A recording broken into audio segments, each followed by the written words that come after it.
హా మా దోస్తుకు మొన్న లగ్గమైంది. వాళ్ళ పెన్మిటి గిట్ట మొన్న కారు కూడా తీసుకుండు. హబ్బా ఏం దిప్పుతాంది కారుతోటి ఫోటో అంటది, కారు కడుక్కుంటా ఫోటో అంటది, కారు అద్దంలా ఇంకా అందంగా ఉన్నా అని అనుకుంటా కారు ఫోటోనే పెడుతుంది స్టేటస్లా. అసలు బస్సులు ఎట్లా పోతారు, ఆటో ఎట్లెక్కుతారు అని బిల్డప్ ఊడిత్తాంది. 3 రోజులైంది కానీ కార్ వచ్చి అబ్బో దాన్ని బిల్డప్ చూడలేకపోతున్నా పోన్రి. కానీ కొందరు నాయకులైతే సింపుల్గా జిందగీ డీల్ చేస్తారులా. మరి ఆ లెవెల్ అంటే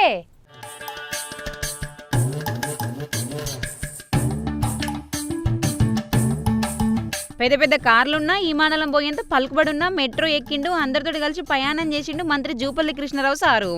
ప్రోటోకాల్స్ పక్కకు పెట్టిండు, అందరితోటి కూడా మెట్రో ఎక్కిండు, ఇర్రమంజల్కించి మియాపూర్ దాకా మెట్రోలో పోయిండు జూపల్లి సారు. ఇక టికెట్ తీసుకుంది సారే, కాయిన్ పెట్టి ట్రైన్ ఎక్కతందుకు ఎంట్రీ ఇచ్చింది సారే.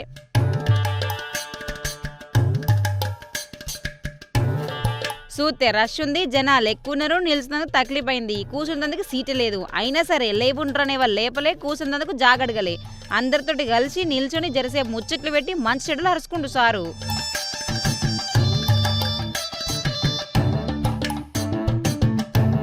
సడన్ గా మంత్రిని చూసే వరకు అంత పర్షన్ అయినరు. సారచ్చి మాట్లాడే వరకు ఇంకింత షాక్లుర్రు.